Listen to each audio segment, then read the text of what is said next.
तो smart add conclave में हम बात एजुकेशन की होगी। बेहद ख़ास मेहमान और इनका परिचय हो चुका है और किसी परिचय के वैसे मोहताज नहीं है आप सुकांतु जी। वैसे तो मेरे पास बहुत सारे मैं तैयार करके आपके लिए सवाल लाई हूँ, लेकिन पॉलिटिकल बात करें उससे पहले मुझे लगता है कि आज हम यहाँ पर जिस वजह से जुटे हैं उस पर बात करनी बेहद ज़रूरी है।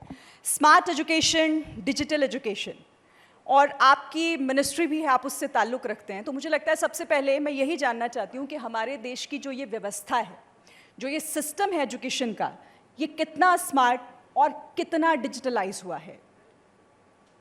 देखिए, पहले तो मैं एबीपी के सारे दर्शकों को और यहाँ पे उपस्थित सारे लोगों को मेरा नमस्कार। और शिक्षा क्षेत्र में आपने जो सवाल पूछा, देखिए कोविड जब आया उसके बाद पूरे भारत में नहीं पूरे विश्व में परिवर्तन आया है।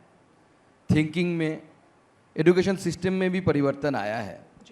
अगर हम अपनी एजुकेशन सिस्टम को देखें तो ऐसे सारे चीज़ें यानी परिवर्तन हुए हैं लास्ट कुछ सालों में, जिसके द्वारा एक तो हमारी जो गाइडिंग प्रिंसिपल है that is the NEP 2020 national education policy.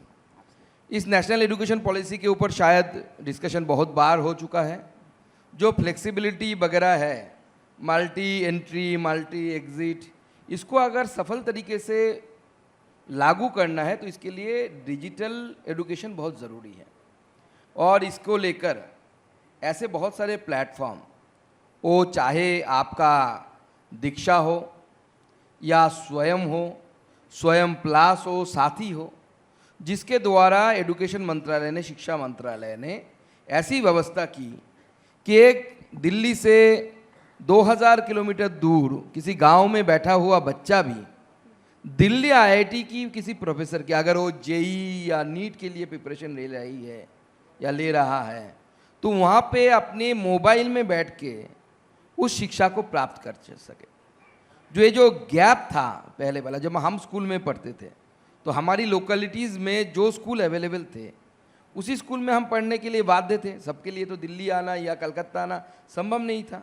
मैंने अपने नेटिव शहर जो है जहाँ से मैं चुनाव जीतता हूँ वहाँ ही पढ़ने का मौका मिला। मैं सौभाग्यशाली रहा, बहुत सारे अच्छे टीचर मिले मुझे। और अभी ये जो खाई थी यानी 2000 किलोमीटर दूर जब मैं पढ़ता था, मेरे लिए कोई उपाय नहीं था कि मैं अगर केमिस्ट्री के किसी टॉपिक को समझना चाहूँ और मुझे मेरे लोकेलिटी में जो टीचर है, ये मेरा स्कूल में जो टीचर है, उनसे समझ नहीं पा रहा हूँ, तो मेरे पास उस समय उपाय नहीं था। आज एक बच्चे के पास उपाय है। ये नरेंद्र मोदी जी के नेतृत्व में भारत में परिवर्तन आया है, आदरणीय धर्मेंद्र प्रधान जी की निरंतर चेष्टा से, कि एक बच्चा मोबाइल में बैठ के उस केमिस्ट्री के उस चैप्टर को लेकर जो क्लास है वो क्लास वो कर सके और टेस्ट भी दे सके। वो टेस्ट भी दे सकता है और उसका इवैल्यूएशन भी हो सकता है वहाँ पे कि कितना उन्होंने वो बच्चा कितना प्रोसीड किया। तो ये जो डिजिटल एजुकेशन है, और बाकी आप जानते हैं कि अटल टिंकरिंग लैब हर जगह पे खोले गए। लगभग 15,000 स्कूलों से अटल टिंकरिंग लैब हो गए। PMC स्कूल के द्वारा 15,400 स्कूलों को आधुनिक टेक्नोलॉजी से लैस किया गया है। और अभी इस बजट में, लास्ट जो बजट आया उसमें संस्थान किया गया कि आगे आने वाले समय में पूरे देश में सारे स्कूलों को हम ब्रॉडबैंड के द्वारा जोड़ेंगे और उसके साथ साथ 50,000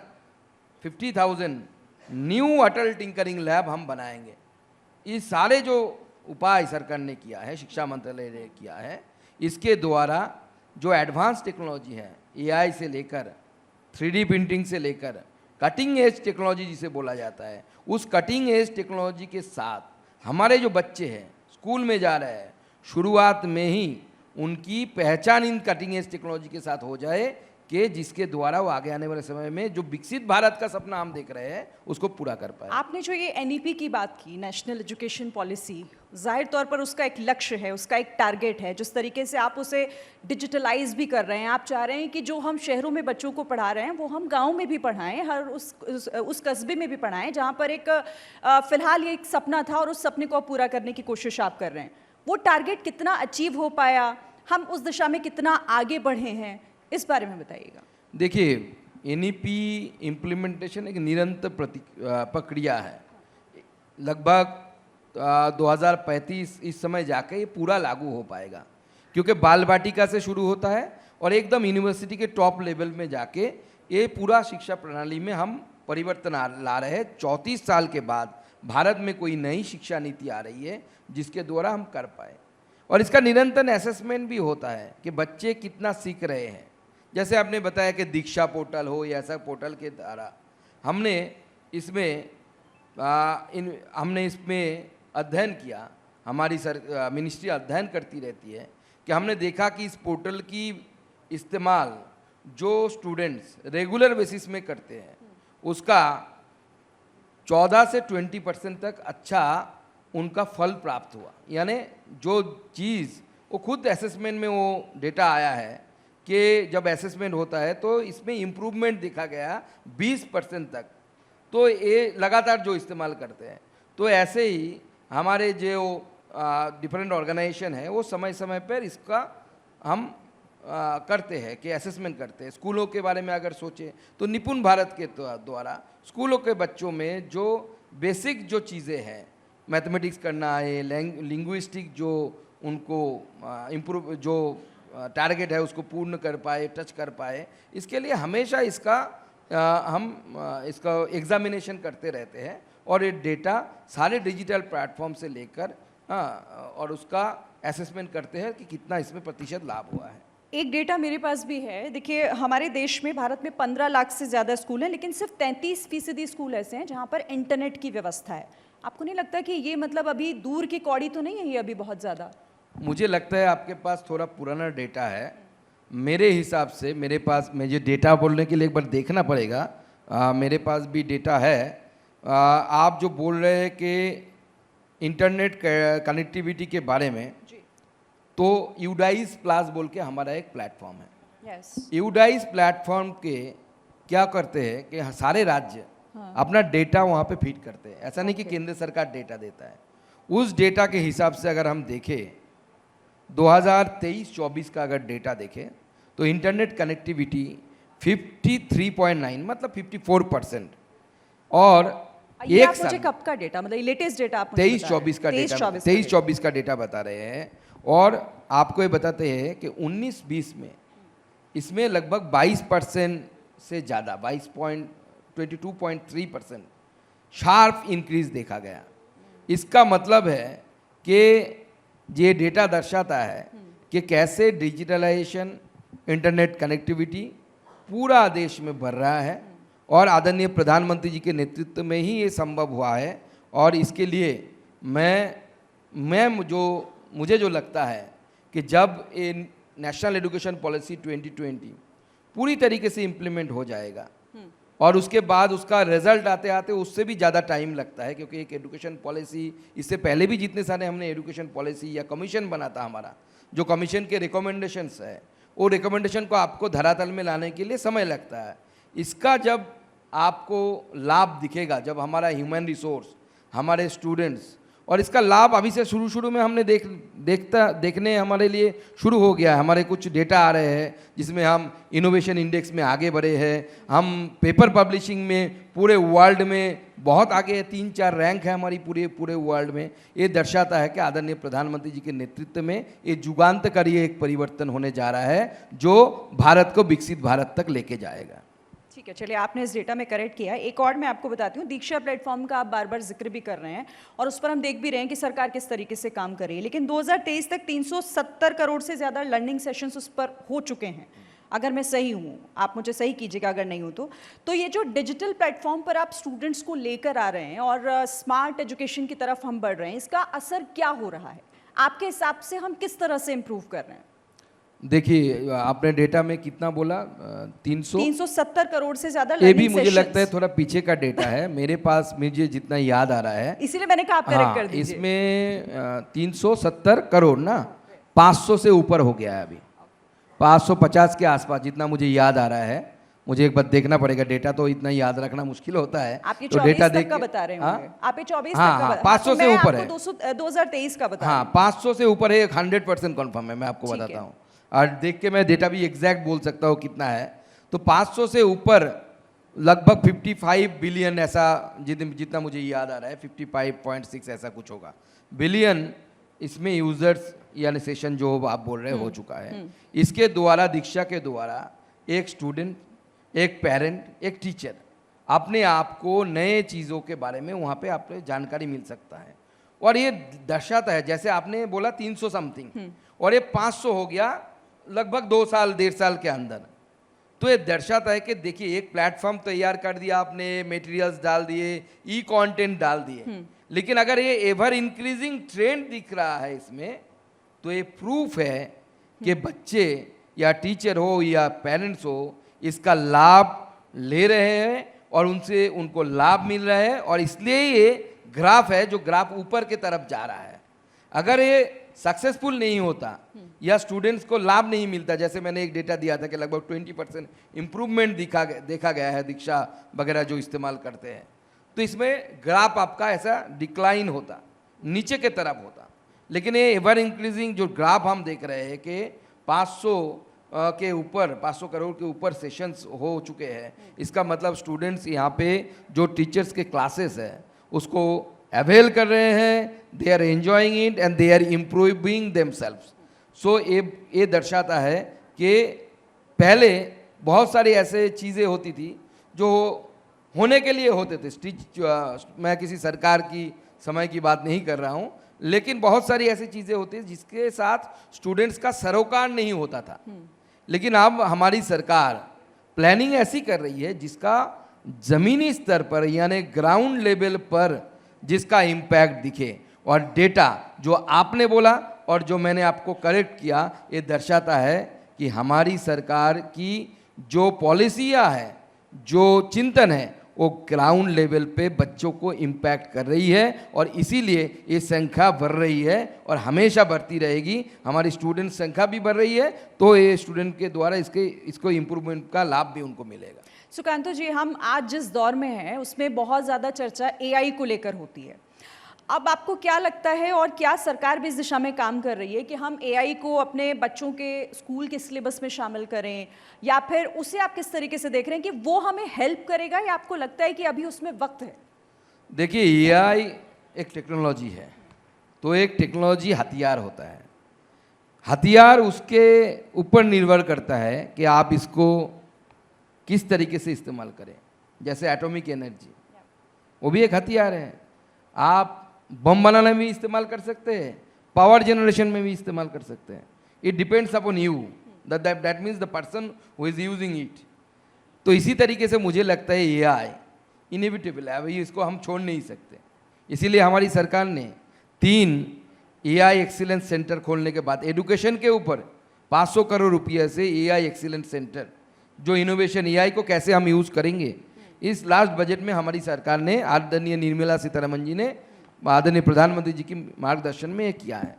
तो इस एआई को और ऐसे कटिंग एज टेक्नोलॉजी के साथ बच्चे एलियन न रहे कि अमेरिका में एक बच्चा पढ़ रहा है, उसको एआई के बारे में पता है, और भारत के स्कूल में पढ़ने वाला बच्चा उसको एआई के बारे में कुछ पता नहीं हो, तो इससे एक बहुत बड़ा गैप हो जाएगा और टेक्नोलॉजी के क्षेत्र में भारत के बच्चे पीछे चले जाएंगे।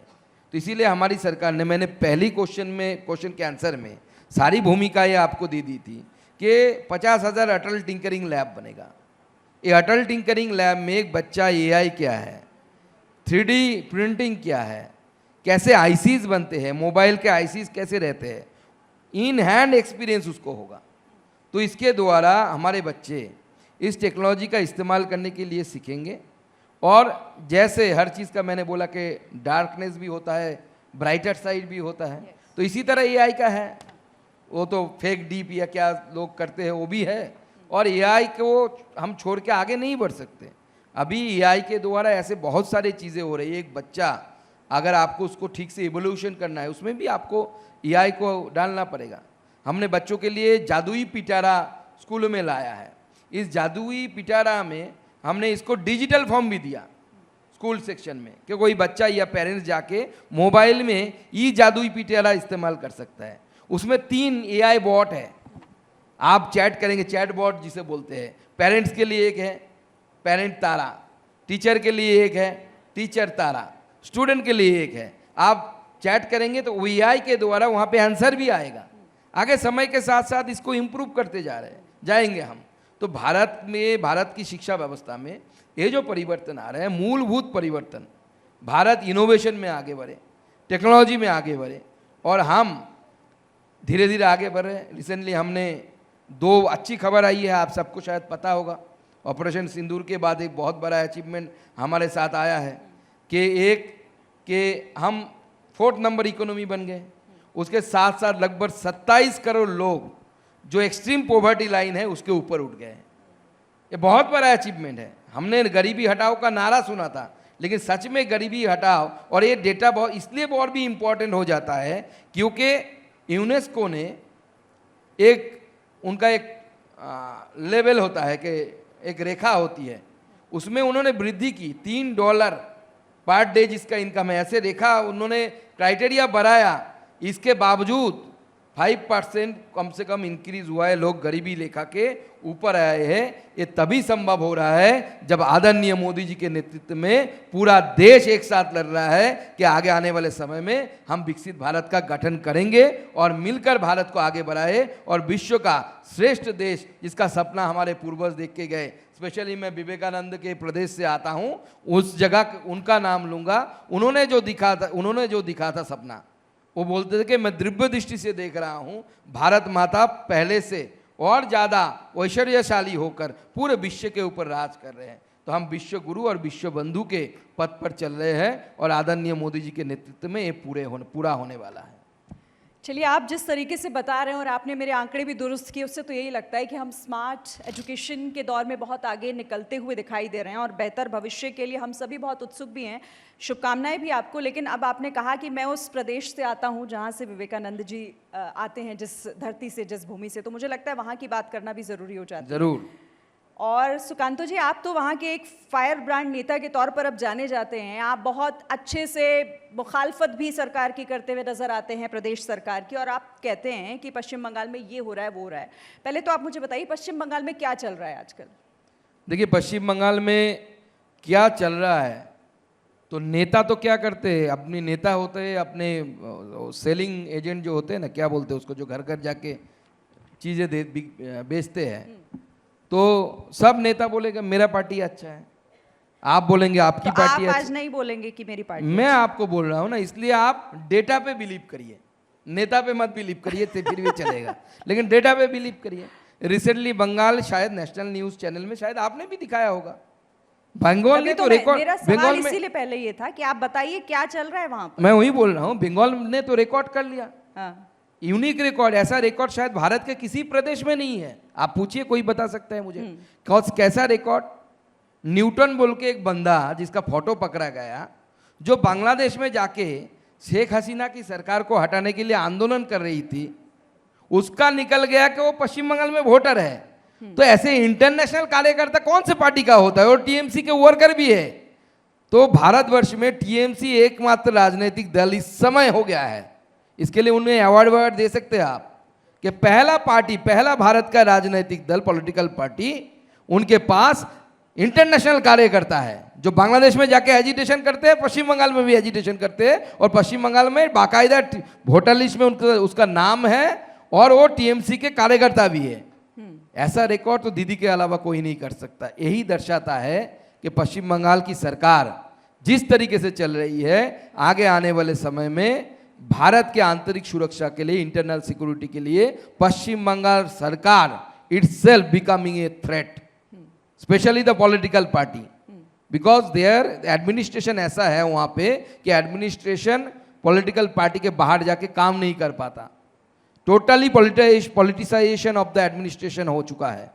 डीएम नहीं मिलते ऑपोजिशन के लोगों से, वो तो छोड़ दीजिए, शर्म की हद हो गई कि आपका चीफ मिनिस्टर जाता है मेरे डिस्ट्रिक्ट में या किसी भी डिस्ट्रिक्ट में जाते हैं वो आदरणीय मुख्यमंत्री जी एडमिनिस्ट्रेटिव मीटिंग करने के लिए, मुझे बुलाया नहीं जाता, विधायक बुलाए नहीं जाते, बीजेपी के विधायक। क्या डेमोक्रेसी चल रही है? और पूरे देश के जो नेता, ये इंडी गठबंधन के नेता है, एक बार पूछिए उनको माइक लगाकर, अरे ऐसा एडमिनिस्ट्रेटिव मीटिंग होता है क्या? कि जिसमें ऑपोजिशन को बुलाया ना जाए और चुने हुए प्रतिनिधि को, वो केंद्रीय मंत्री को, उसको भी नहीं बुलाया जाता। आप बाकी तो छोड़ ही दीजिए आप। ऐसा चल रहा है पश्चिम बंगाल। पश्चिम बंगाल को लेकर हमेशा एक धारणा सी बन गई है सुकांतु जी, और ऐसा क्यों है? इसके पीछे की वजह भी आप बताइएगा कि अगर चुनाव हो तो वहाँ पर हिंसक घटनाएं देखने को मिलती हैं, कोई बड़ा इवेंट हो तो हिंसक घटनाएं आमतौर पर वहाँ देखने को मिल जाती हैं। अभी कुछ दिन पहले की अगर हम बात करें वक्फ संशोधन बिल को लेकर, जिस तरीके के वहाँ पर प्रदर्शन हुए और वो बुरी तरीके से हिंसक हो गए, आरोप प्रत्यारोप लगा, लेकिन क्या वजह रही?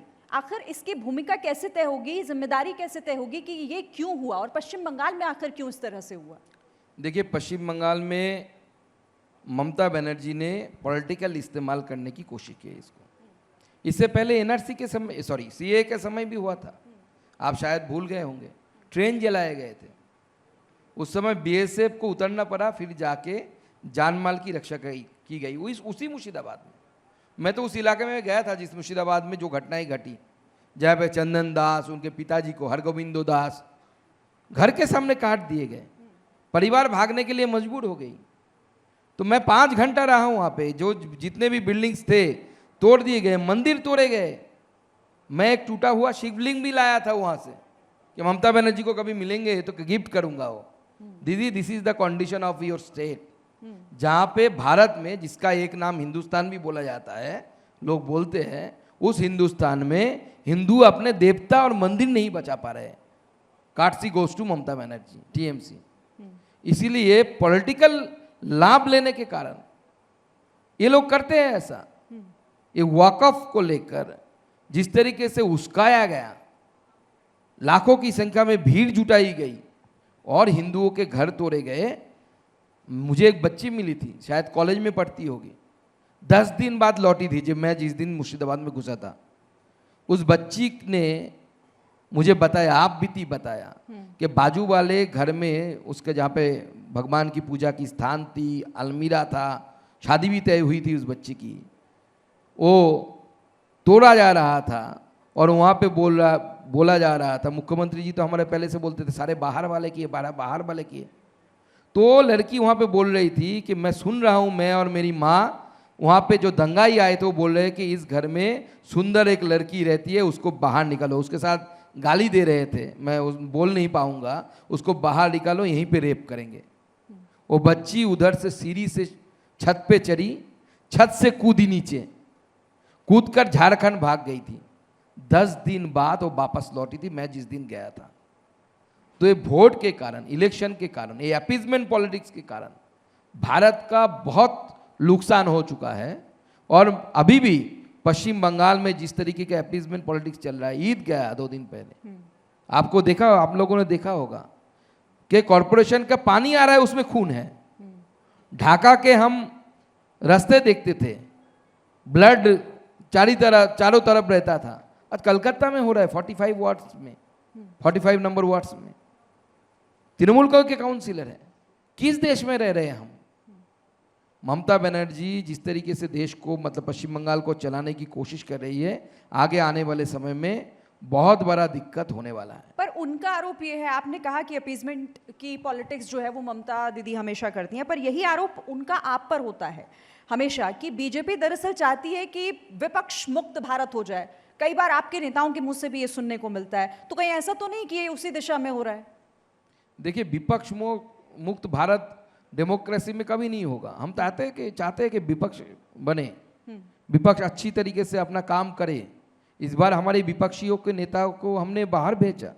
बहुत सारे नेताओं ने वहाँ पे जाके भारत का पक्ष रखा, अच्छा रखा।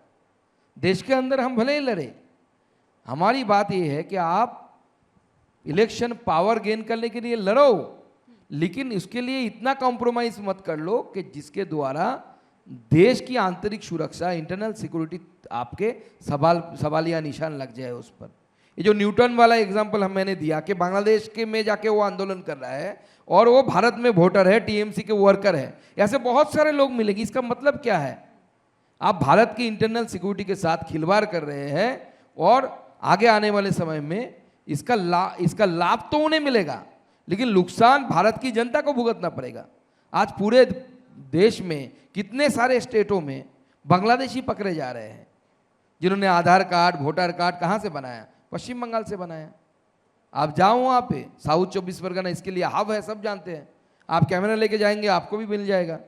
आप बांग्लादेश का डॉक्यूमेंट्स लेके आओ, यहाँ से सब बना के आपको दे देंगे। तो ये सब इतना इजी कैसे? अच्छा, आप घुसपैठ का, हमेशा आपके लिए घुसपैठ एक बड़ा मुद्दा रहा है, और अगर घुसपैठ है तो ऐसी चीज़ देश के लिए खतरनाक है। लेकिन मेरा सवाल इससे जुड़ा हुआ ये है कि मुझे ये बताइए कि घुसपैठ के लिए सिर्फ वहाँ की राज्य सरकार जिम्मेदार? बीएसएफ है ना, फिर बीएसएफ क्यों नहीं उस पर रोक लगा पाती है? सवाल ये भी पूछा जाएगा फिर। नहीं, सवाल तो पूछते हैं, इसका जवाब है ना। इसीलिए तो इस बार शर्म के मारे केंद्र सरकार ने, स्वयं अमित भाई शाह ने, ममता बनर्जी गाली दी थी उनको, उसके बाद भी जो मीटिंग हुआ था एक बार देश के पूर्व के सारे राज्यों को लेकर कलकत्ता में, ममता बनर्जी ने उन्हें बोला गाली देने के बावजूद कि आप मेरे चेंबर में आइए नवान्नों में, जो सेक्रेटेरिएट है। आदरणीय गृह मंत्री जी वहाँ पे गए, उनको रिक्वेस्ट किया कि आप हमें ज़मीन दीजिए, 450 किलोमीटर के ज़्यादा अगर लेंथ पकड़े जगह पे, वहाँ पे फेंसिंग नहीं। मैं एक बॉर्डरिंग डिस्ट्रिक्ट से आता हूँ, आप चलिए किसी दिन आपको मैं बांग्लादेश के घुमा के फिर लाऊंगा। फेंसिंग ही नहीं है। आप तो कहते हैं आप ही लोगों को नहीं जाने दिया जा रहा है, ममता दीदी कहीं जाने नहीं दे रहे, मुझे कैसे ले जाएंगे फिर? नहीं, बांग्लादेश आप जा सकते, ममता बनर्जी उसमें तो प्रोत्साहित करेगा आपको उसको प्रोत्साहित करेगा टीएमसी के, आप बांग्लादेश जाओ, 2-4 बम बनाने सीख के आओ, यहाँ पे जहाँ पा जाओ, पश्चिम बंगाल में मत फटाओ, बाहर जाके फटाओ आप जहाँ पे, वहाँ पे बास्ट करो उसको। ममता बनर्जी आपको इनकरेज करेगी, वहाँ पे बाधा नहीं देगी। लेकिन सिचुएशन आपको ये बताता हूँ, आप यहाँ पे जाके खड़े होके देख सकते हैं कि दैट इज द बांग्लादेश। आप फेंसिंग नहीं है, 450 किलोमीटर जमीन नहीं दे रही। केंद्र सरकार कोर्ट में गए, गोविंद मोहन साहब जो हमारे होम सेक्रेटरी है, वो बार बार मीटिंग लेते हैं, कुछ काम नहीं होता था। कोर्ट में गया केंद्र सरकार कि हमें जमीन नहीं मिल रहा है, हम क्या करें। उसके बाद अभी वो थोड़ा हिलने लगे हैं कि 450 किलोमीटर जहाँ पे ओपन नहीं है, आप कैसे खड़ा रोकेंगे घुसपैठ? 450 किलोमीटर में क्या हर 50 मीटर में आप बीएसएफ जवान खड़ा कर सकते हैं क्या? 300 मीटर दूरी में एक बीएसएफ जवान खड़ा होता है। रात का समय है, दौड़ लगाया, अंदर घुस गया, पुलिस आपको हेल्प नहीं करेगी। ये तालमेल कैसे बनेगा? अड़चन क्या है? कौन रोक रहा है? अड़चन टीएमसी है, दीदी है। दीदी हट जाएगा तो सब कुछ ठीक हो जाएगा। बीजेपी की सरकार 26 में बनेगी और एक भी परिंदा पण नहीं मार पाएगा। इस तरीके की बॉर्डर सिक्योरिटी हम देंगे और इसमें फेंसिंग भी लगाएंगे। लेकिन यही हालात रहे तो मुझे बताइए, अगला साल चुनावी साल है पश्चिम बंगाल के लिए, अगर केंद्र और राज्य सरकार के बीच यही तनातनी रही तो फिर वही हम देखेंगे जो पिछले चुनावों के दौरान हुआ, जिस तरीके की हिंसक घटनाएं हुई, जिस तरीके के बवाल और प्रदर्शन हुए। पश्चिम बंगाल क्या है, सिर्फ यही सब देखता रह जाएगा? नहीं, ये तो रोल है इलेक्शन कमीशन का। इलेक्शन कमीशन को आपको, मुझे लगता है कि सवाल इलेक्शन कमीशन को पूछना चाहिए। और मुझे लगता है अगर मुझे as a student of Indian politics आप पूछे तो मैं बोलूँगा कि इलेक्शन कमीशन को बंगाल की चुनाव को लेकर अलग से सोचना चाहिए। बोलेंगे क्यों अलग से सोचना चाहिए? मैं अपनी आप बीती बताता हूँ। ये 24 में रात को 2 बजे मुझे सर्टिफिकेट दिया गया, रात को 2 बजे। समझिए क्या हालत है। और मैं आपको बताता हूँ, मेरे सामने अनऑथराइज्ड पर्सन एसपी खड़ा हुआ है, काउंटिंग सेंटर के अंदर घुस गए थे। मैं लड़ पाया इसलिए मैंने बचा लिया। जहां पे ऐसे नेता नहीं होंगे जिसके चिल्लाने से मीडिया दिखाती है, मैं स्टेट प्रेसिडेंट हूं वहां पे बीजेपी का, इसलिए मैं चिल्लाऊंगा, मीडिया दिखाती है। बाकी जगह पे आप सोचिए क्या हालत है। मैंने जाके इलेक्शन ऑब्जर्वर को बाहर बुला के लाया, सर आप चलिए देखिए कि आपके काउंटिंग परिसर में लोग घुस रहे हैं, अनऑथराइज्ड पर्सन। कौन घुस रहा है? बालूरघाट म्यूनिसिपैलिटी का चेयरमैन जो अनऑथराइज्ड है, वो घुस नहीं सकता। गंगारामपुर दूसरा म्यूनिसिपैलिटी का चेयरमैन जो मेरे अगेंस्ट में कैंडिडेट था टीएमसी का, उसका भाई घुस रहा है रात में, उनके हुलिगन्स घुस रहे थे।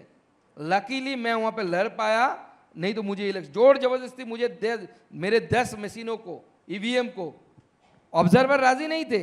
डीएम ने रिकाउंटिंग कराया कि आपको करना पड़ेगा रिकाउंटिंग। कारण क्या है? कोई कारण नहीं है।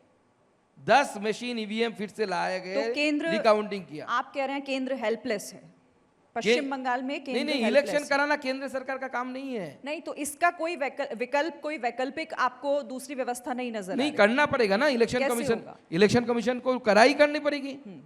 बूथ से लेकर अभी पकड़ा गया पश्चिम बंगाल में एक अफसर जो क्रेडेंशियल यूज करके वोटर लिस्ट में घुसकर हिंदुओं के नाम काट रहे थे। 500 हिंदुओं के नाम काट दिए साउथ 24 परगना में। कहीं होता है क्या? आप किसी भी स्टेट में किसी भी ऑपोजिशन पार्टी को पूछिए, कांग्रेस पावर में है, हम ऑपोजिशन में है, हम पावर में है, कांग्रेस ऑपोजिशन में है, कहीं पे नहीं होता।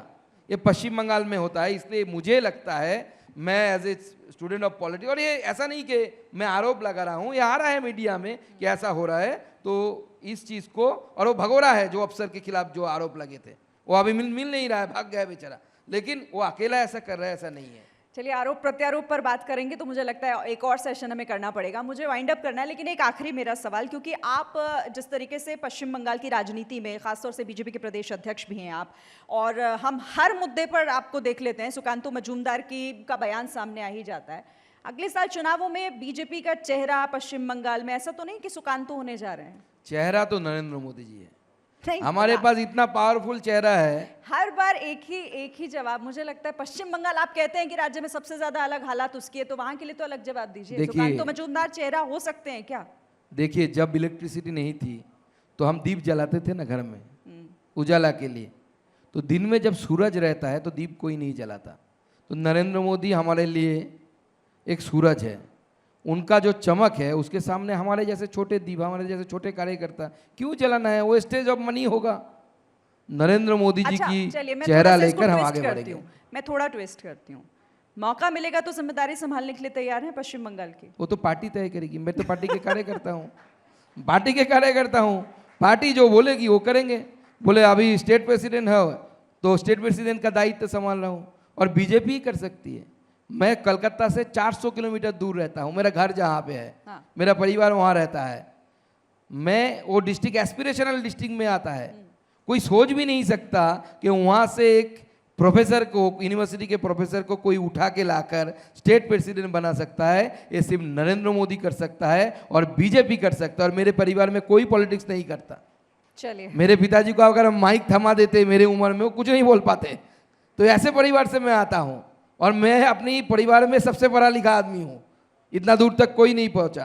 तो आदरणीय नरेंद्र मोदी जी और बीजेपी ऐसा कर सकती है जो परिवार नहीं देखती, जिसमें क्षमता होती है उसको आगे बढ़ाते हैं। राज्य में आपको चेहरा तो देना होता है ना, मेरा सवाल इसलिए था। बहरहाल मुझे पता है आप इसका जवाब नहीं देंगे या देना नहीं चाहते, जो भी है। बहुत अच्छा सेशन रहा। आपसे सवाल मेरे पास और थे पर समय क्योंकि खत्म हो चुका है। बहुत बहुत धन्यवाद सुकांतु, बहुत बहुत धन्यवाद मंच पर आने के लिए, और दर्शकों को मैं मेरा नमस्कार और बहुत बहुत धन्यवाद।